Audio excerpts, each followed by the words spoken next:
May pakialam tayong lahat dito, tama tong ginawa ni Kung Ungab. Kasi pira ng bayan yan. Ang interest nito, interest nating lahat, hindi lang ho ng iilan. O, kung hindi ho ito nilabas sa social media, may alam kayo. Oh. Hindi ninyo alam na mga blanco ang BICAM committee report. Karapatan ng taong bayan na malaman yung BICAM, dapat nga transparent yan eh. Dapat yung BICAM report nga ho, available sa publiko eh.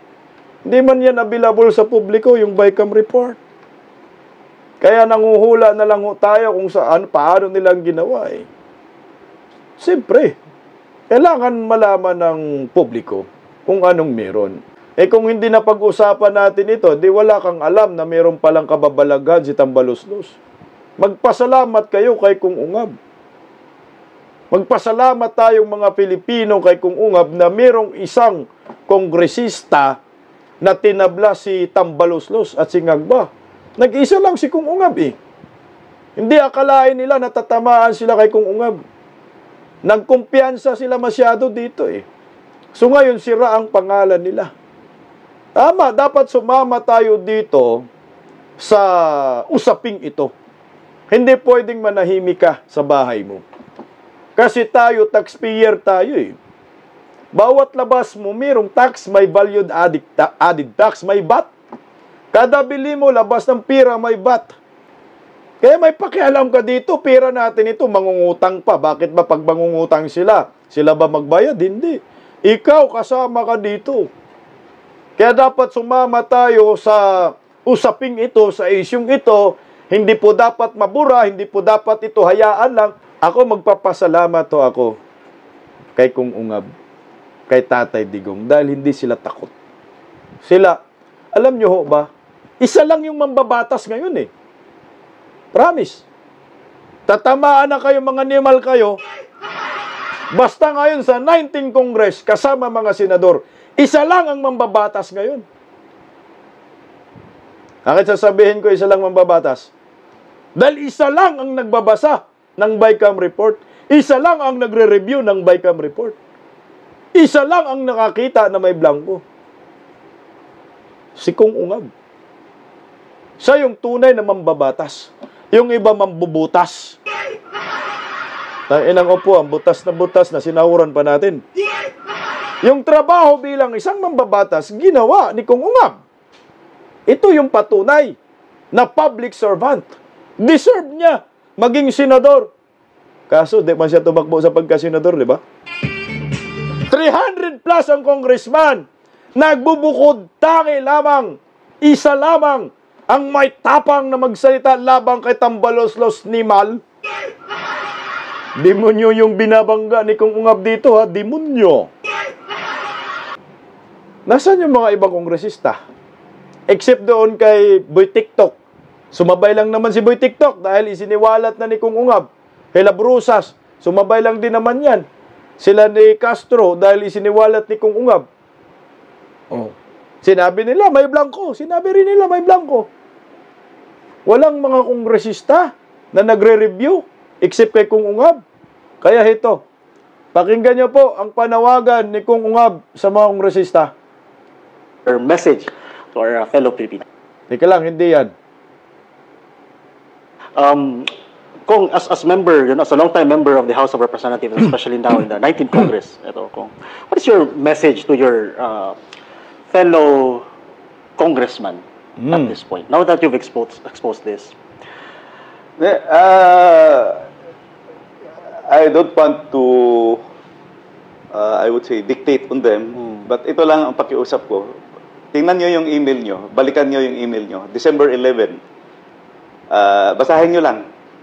Then, you will know the truth. Yan lang. Balikan mo yung email mo, December 11, then you will know the truth. Who is telling the truth. May blanco talaga, makita nyo. Simple lang ho ang mensahe ni Kung Ungab dyan. Basahin nyo yung in-email sa inyo. Ibig sabihin, hindi nagbabasa itong mga tungaw. No? Buti meron isang kongresista na nagbabasa. 300 plus ang kongresista. Isa lang ang nagbabasa sa BICAM. Si Kung Ungab, my God, anong klaseng mga kongresista tong sa 19 Congress, bulok? Nasaan yung mga Quadcom na ang galing-galingan ninyo? Ang galing ninyo eh.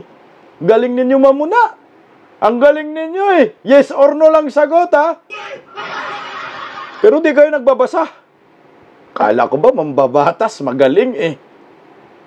Nasaan sila? Sabi ni Kung Ungab, magbasa kayo. In-email sa inyo, basahin nyo. Makikita ninyo may mga blanco. O hindi nagbabasa, lalo na yung mga kontraktor. Kung ginawa. So, walang kongresista. O patunay dyan sa Quadcom, mga wala silang kwenta. Kasi ito, hindi nila nakita yung blanco. Nasaan yung mga nagaling-galingan na, yes or no lang, yes or no? Nasaan yung nag-addict sa contempt? Ginawa na yung contempt, ginawa ng habit eh, palabigasan. Oh. I will cite you in contempt. Duro-duruin ka. Nasaan na? Di pala nagbabasa, no? Lahat ng pumirma sa BICAM committee report, sila ay managot. Kongreso, Senado, hanggang sa Palasyo de Polvoron, managot ho sila. Malas nila kasi mayroong maingay, si Kung Ungab. O ito, panawagan sa lahat ng maraming Pilipino ni Kung Ungab. Your message to our fellow Filipinos. So, sa ating mga kababayan, may nakita tayo. At saka, kung regarding sa budget, hindi lang naman ito. Kaya masyadong maugong na yung budget. Before this, may nakita tayong ginawa sa PhilHealth. And even before that, yung mga transfer of funds sa PhilHealth na GTRO na ng Supreme Court. So, kung ang ating mga kababayan will be vigilant at nagbabantay tayo, siguro, hindi pwedeng basta-basta magalaw lang yung ating taxpayers' money o yung ating pondo ng bayan. We have to be very, very vigilant at salamat at sa nakita ko, a lot of people are now aware, no? A lot of people, nagigising na yung taong bayan. Maraming salamat talaga sa inyong lahat. Alam ko, hindi ako nag-iisa. Magkasama tayo dito. Yes! Samahan natin si Kung Ungab. Palakpakan natin si Kung Ungab. Guys, wag nating iwanan si Kung Ungab. Samahan po natin siya. Siya lang ho yung matapang ho ngayon para sa akin.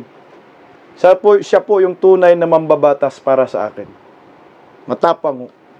Wag natin siyang iwanan. Kung Ungab, hindi ka nag-iisa. At tama ho yung sinabi niya, yung mga tao, mga Pilipino, nagiging aware ho dito. Ito para sa akin guys kanina ko pa po pinupuri si Kung Ungab kasi bilib ako sa kanya. Kasi ang tapang niya. Hindi siya nagdadalawang isip eh. Siguro nung pagbukas niya agad sa BICAM report, nung in-email sa kanila, noong December 11, no? Ano na talaga siya? Nagtataka na siya. Kaya humihingi siya ng kopya ng GAA agad after holiday season para makita niya kung anong pagkakaiba doon sa BICAM committee report na pinirmahan, na na-ratify na doon sa GAA. Ako sa akin, siya ang totoong mambabatas, matapang, hindi natatakot kay tambaluslos. Kasi kung takot lang ito kay tambaluslos, hindi yan magsasalita. Di ba? Tatahimik na lang yan. Kasi alam niya, sinabi nga ho niya alam niyo sinabi ni Kung Ungab, na dito sa 19 Congress, kapag hindi ka umuuyon sa kanilang kagustuhan, pag hindi ka sumama sa kanila, gigigipitin ka talaga. I-oppress ka talaga nila. Patatahimikin ka. Pagtulungan ka, parang kukuyugin ka ba? Yan sinabi ni Kung Ungab. At yan ang nakikita rin natin. Tingnan mo si Kung Marcolita. Pag mag-attend ng hearing si Kung Marcolita, duruin eh. Tsaka na-experience din ni Kung Ungab. Diba, nandun din si Kung Marcolita at Kung Ungab that time, yung hearing sa budget ni Inday Sara, diba dalawa sila ni Kung Marcolita. Si Kung Ungab. Lumaban sila. sa trupa ni Tambaluslos kasi siga-siga na nga ho eh. Masyado ng ano eh, ang tawag dyan, abuse of power na ho. Yung ginagawa ng mga kapanalig ni Tambaluslos. Hindi mo alam kung saan sila kumukuha ng kapangyarihan ba, yung lakas ng loob.